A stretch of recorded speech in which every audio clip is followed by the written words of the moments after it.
membaca surah Fatihah merupakan umul kitab,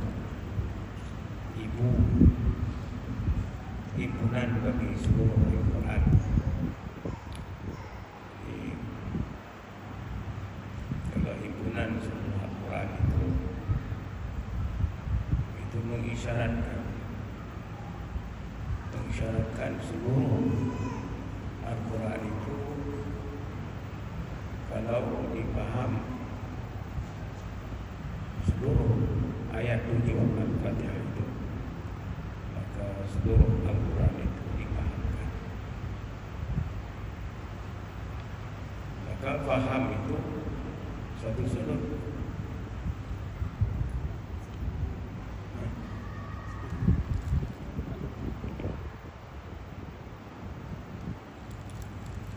Dipaham itu satu sudut. Setelah paham, adakah kita hadir apa yang kita paham itu? Tak dengar? Tak dengar?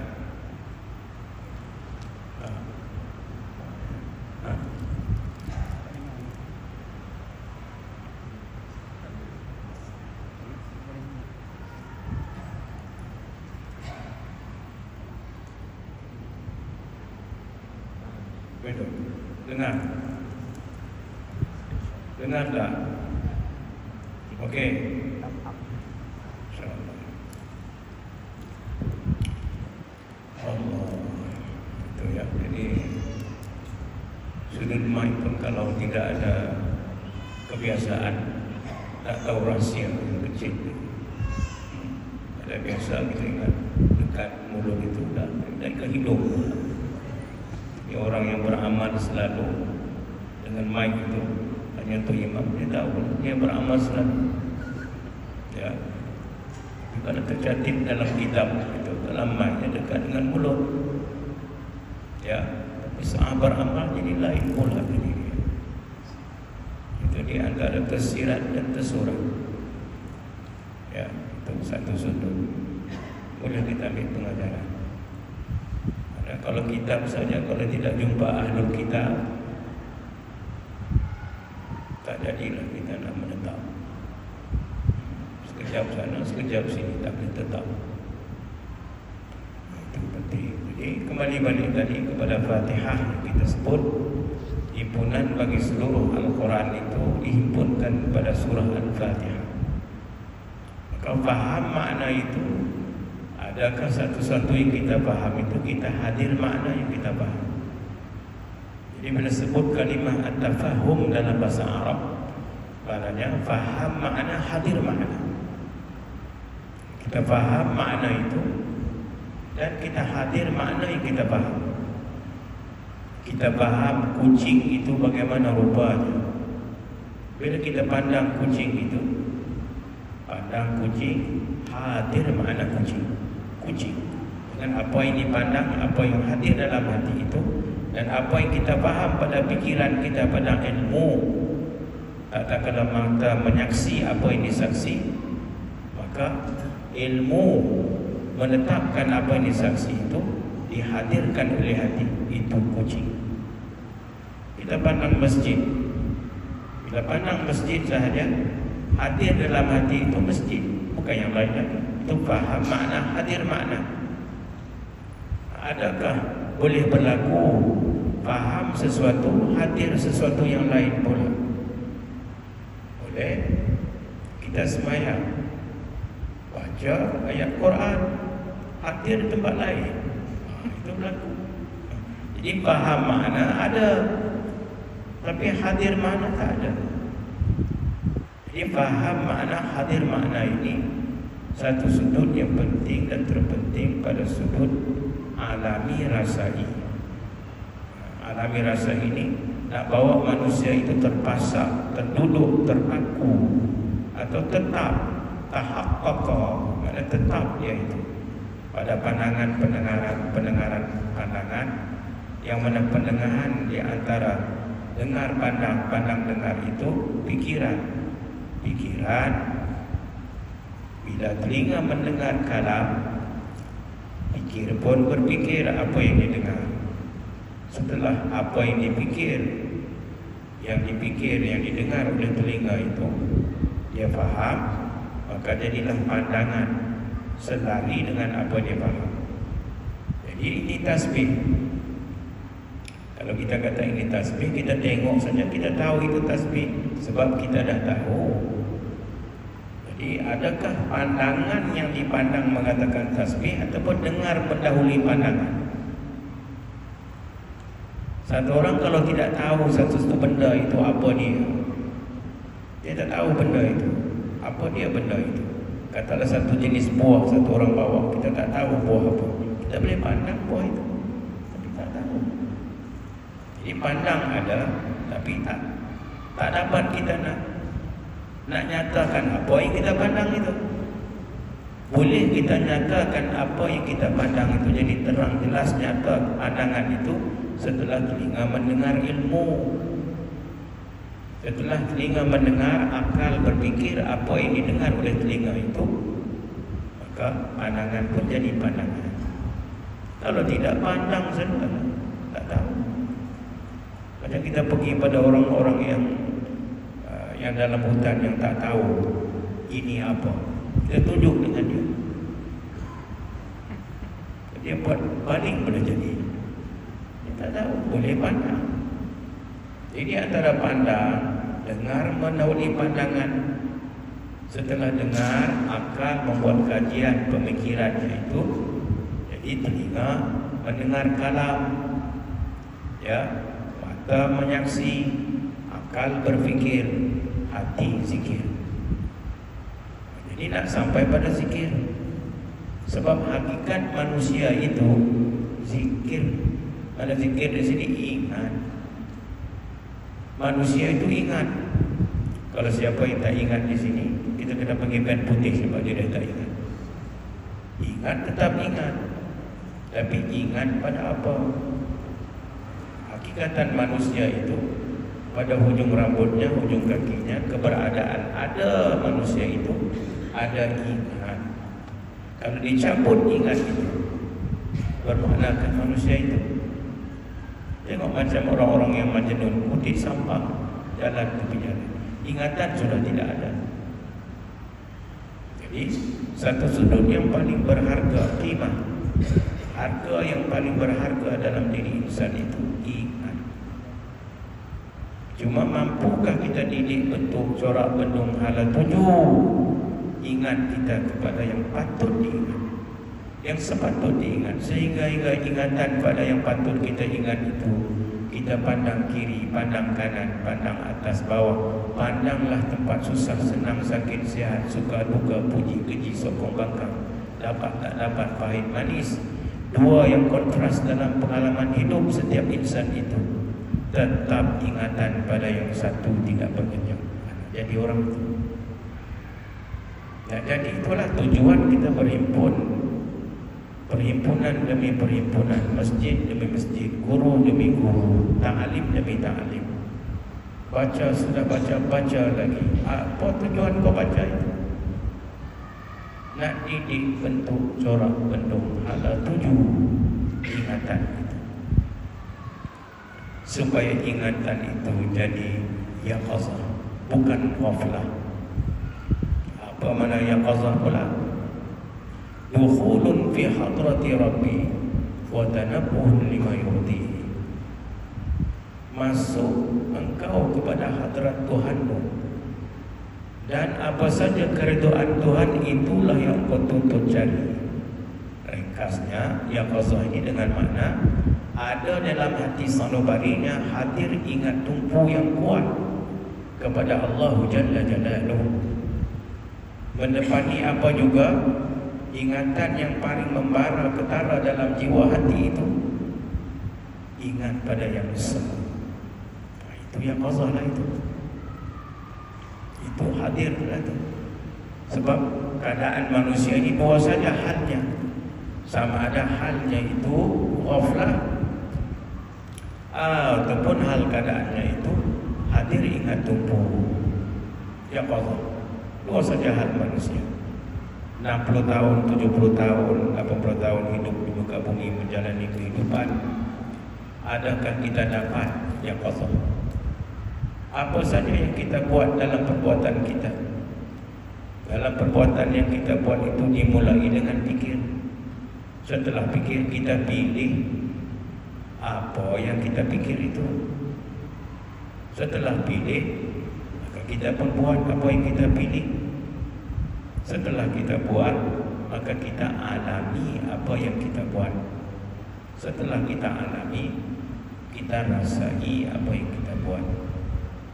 Itu dia punya daun bulatannya. Pikir, pilih, pilih, buat, buat, alami, alami, rasai, rasai, pikir balik, pikir, pilih, pilih, buat, buat, alami, alami, rasai, rasai, pikir balik. Jadi akhir pendapatan setiap manusia yang ada di muka bumi ini, akhir pendapatan dalam pengalaman hidup di persekitaran hidup ialah rasa. Pikir, pilih, buat, alami, akhir rasa. Jadi akhir kita semuanya rasa. Rasa terbagi pada dua, rasa bahagia, rasa sengsara. Dua saja. Rasa jernih, sofa, rasa keruh, kadar. Di antara dua rasa ini, rasa bahagia, rasa sengsara, kalaulah kita terjemahkan dua rasa ini, jadikan dua rasa ini di dalam dua gelas. Kalau rasa bahagia itu kita jadikan segelas air yang bersih, hening, jernih. Rasa sengsara itu air yang keruh. Di antara dua gelas ini, mana kita nak pilih? Terus jernih, tak fikir panjang kan? Tak perlu fikir lagi. Tak ada satu orang kata tunggu dulu tuan sih, nak fikir setengah jam. Tak ada. Nampak saja air jernih, air keruh itu terus tasdik di hati, kecenderungan jiwa hati kepada jernih. Mana di antara kesengsaraan dan kebahagiaan, kita cenderung kepada kebahagiaan. Tapi kalau kita lihat diri kita setelah 30 tahun menjalani hidup, agak-agak di dalam itu rasa sengsara banyak, bahagia banyak. Tadi pada akad bila disoal semua jawab nak bahagia. Tapi bila menjalani hidup dalam zon kedua, yang tidak dapat sengsara banyak. Ini ke mana ini? Soalnya mukhalafah dengan pilihan kita. Soalnya kita pilih nak pergi Mekah, dia buat sampai Singapura juga. Tuan saya sudah berdoa, Tuan saya pagi petang siang malam nak pergi Mekah, kakinya berjalan ke Singapura, berhenti pelan tepi jalan, berzikir, berpusing serta berdoa Mekah, keluar terus pergi ke Singapura. Ini keadaan manusia. Kenapa manusia boleh buat begitu? Manusia buat begitu dengan sebab tabiat. Tabiat. Biasa, selesa. Selesa, rasa. Rasa, selesa dengan kebiasaan. Mana kebiasaan harian akan menimbulkan rasa selesa. Jadi kalau kita sudah biasa diri kita fikir, rasa, kata, buat yang mencetuskan rasa kesengsaraan, itu sudah menjadi kebiasaan kita. Ataupun fikir, pilih, buat, alami, rasai, mencetuskan oblah, lupa lalai. Beramal begitu selama 10 tahun. Tiba-tiba nak ubah jadi hadir ingat tumpu. Susah. Macam kita nak, kalau kita sudah biasa buka pintu itu dengan tangan kiri, Tiba-tiba setelah 1 tahun kita decide, kita buat keputusan hari ini aku nak buka tangan kanan. Sampai depan pintu, tangan mana naik dulu? Kiri juga. Dah, ternyata sudah putus buka tangan kanan. Itu kebiasaan. Dia akan merentasi apa yang kita cakap nak buat itu. Dia akan terus merentasi, tak sedar. Lantaran itu nak pecah itu, kalau orang nak buka tangan kanan tak dapat tidak, dia kena pantau sampai depan pintu itu. Dia tak boleh buat cepat-cepat, dia kena slow sikit gear dia. Perjalanan dia kena slow sikit, kena pantau. Tidak, tak pantau, tabiat masuk. Tabiat ini dia bertindak, berfungsi macam robot. Sebab itu orang yang ada tabiat, dia hilang ikhtiar. Sebab itu orang yang sudah biasa dengan sesuatu, selesa dengan sesuatu, sehingga rasa selesa dengan kebiasaan itu. Kalau kita suruh dia ubah, jangan, tak boleh. Soalnya dia sudah tidak ada pilihan. Maknanya orang telah membiasakan sesuatu, hilang ikhtiarnya. Dia sudah tidak ada ikhtiar. Mana? Dia sudah tidak ada pilih. Sedangkan ada manusia itu ada pilih. Ada manusia itu ada pilih. Kalau tidak ada pilih, sama dengan haiwan dan nabat. Kalau kita pandang alam haiwan itu ada padanya 2 perkara. Ada padanya sukun harakat, gerak diam, dan ada padanya hayat, kehidupan. Tapi dia tidak ada ikhtiar. Kalau kita lihat alam nabat, ada padanya satu saja, dia adanya hayat. Sukun harakat, ikhtiar tak ada. Kalaulah pokok itu ada pilih, siap. Atau kita tanam pokok durian di depan rumah, leceh dong depan Pak Haji ini, pergi sana pula, siap. Perkas dia keluar, kena pakai gari pula, takut lari. Tak. Allah jadikan alam nabat itu hanya hayat, tapi tidak ada pilih dan tidak ada sukun. Hidup sentiasa. Kalau kita tanam di situ, disitulah dia berkhidmat. Alam haiwan pula dia lebih satu. Di samping hayat ada gerak dan diam. Tapi insan dibagi 3-3. Ada hayat, ada gerak dan diam, ada pilih. Pilih tadi, kalau pilih itu pun dah tak ada, mana hilang ikhtiar dengan sebab tabiat. Biasa selesa rasa. Apakah pendapatan yang akhir dalam pengalaman hidup, dalam kehidupan? Apa dia? Jangan. Apakah pendapatan yang akhir dalam persekitaran hidup? Ustaz baru duduk. Pendapatan yang akhir dalam persekitaran hidup kita, rasa. Macam tadilah, pikir, pilih, buat, alami, rasai. Jadi setiap manusia mana ending produk yang akhir dalam kehidupan kita, rasa. Bayangkan kalau hidup tak ada rasa, bagaimana keadaan si dia itu? Dia tak rasa apa dah. Itu dah teruk itu. Maknanya kalau kita masuk masjid ini, kita beramal tak ada rasa apa. Itu beramal orang sehat atau orang sakit? Sakit.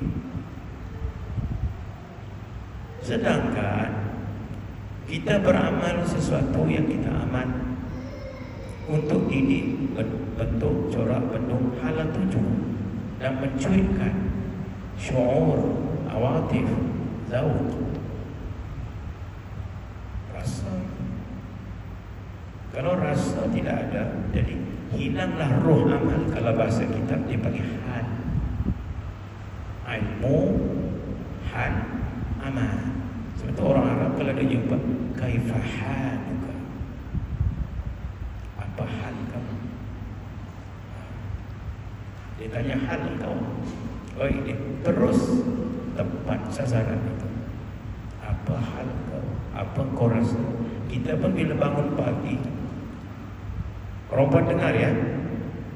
Dengar atau tidak? Jadi kita pun kalau bangun pagi, kita akan scan tubuh tinggi. Apa aku rasa hari ini? Bangun-bangun, buka-buka mata, rasa sedih ni macam belum apa-apa tak nak, kau rasa sedih. Mula jalan ni macam ni. Dan dia rasa sepi, rasa gundah, rasa kosong, rasa berat. Sebab tak ada sesuatu yang dia nak harap-harapkan, yang dia nak tengok, yang dia nak saksi, yang satu yang lain ada. Sebab hidupnya sudah menjadi boring, manalun kaslun futur. Hidupnya sudah tidak ada dzauq. Hidupnya sudah tidak nampak kebenaran saadah. Sedangkan amal kita, semua yang kita beramal ini, amal menuju kepada saadah, bukan syakawah. Adakah amal yang kita buat ini membina syakawah ataupun saadah? Saadah itu gembira atau sedih, rasa ataupun tidak? Kok mana? Cuba fikir.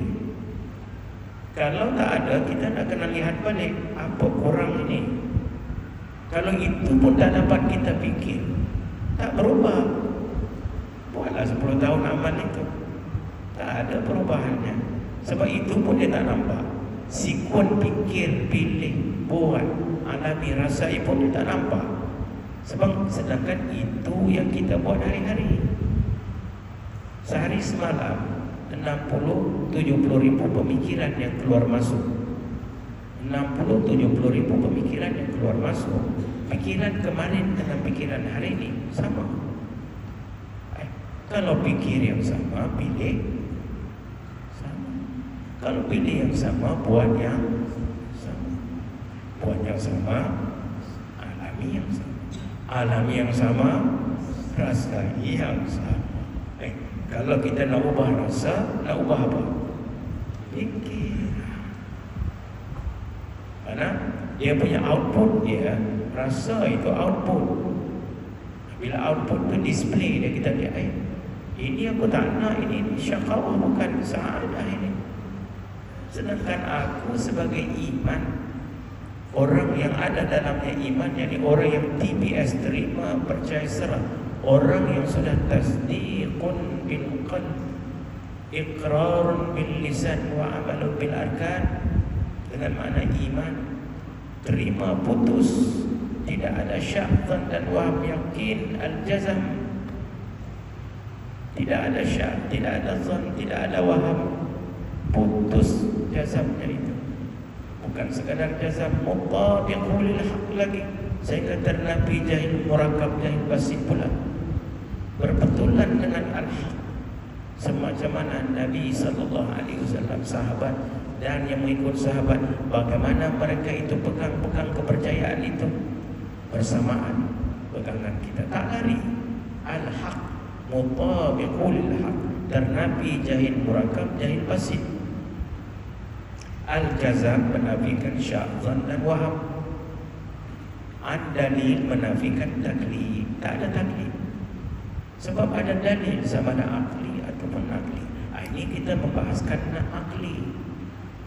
Kita buka akal.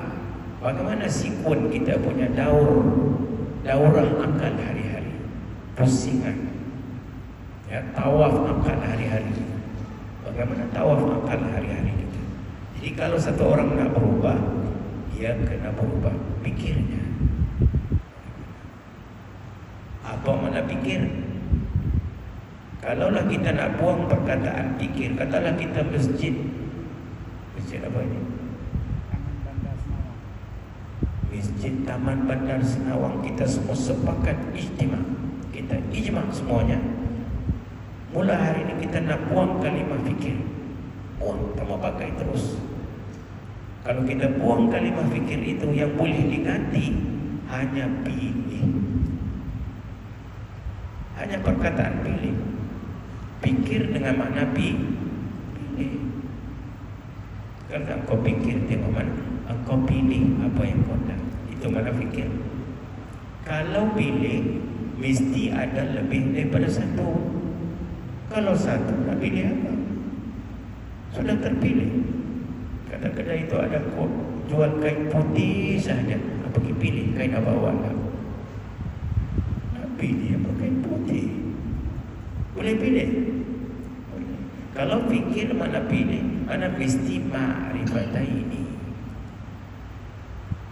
Sebab itu kita sentiasa mendapati dua keadaan: susah, senang, sakit, sihat, suka, duka, puji, keji, sokong, maka dapat tak dapat. Di dua keadaan ma'rifat ini, di antara baik dan buruk, antara puji dan keji, di antara manis dan pahit, itu bolehlah kita praktikkan pilih. Dengan pilih itu, kita pasti cenderung pilih kita itu, akhirnya kita nak sa'adah, bukan syakawah. Macam kita duduk di sini, selagi kita duduk di sini, telinga mendengar. Apa yang telinga mendengar itu? Kalau guru yang bercakap di depan itu, huruf kalimat ayatnya tidak lari daripada kalamullah, kalam Rasul, kalam ulama, tak lari. Huruf kalimat ayat ulama ini, dia tak lari dengan kalam Rasul, tak lari dengan kalam Allah. Lagi dia bercakap, lagi kita dengar, lagi kita fikir, lagi nampak pandangan itu, lagi jadi zikir hati itu. Berarti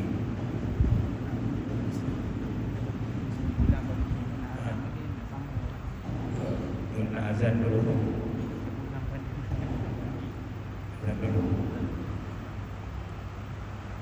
Berapa makasih.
pikir manusia ini ada kaitan dengan pilih manusia itu. Dan pilih manusia itu sangat-sangat akhirnya ada hubung kait dengan kebahagiaan manusia itu. Tidak ada yang lain. Seruan azan yang kita dengar, masjid yang kita nampak, adakah masjid ini tempat membina sesuatu yang sampai kita kepada syakawah atau sa'adah? Pasti sana. Bila kata sa'adah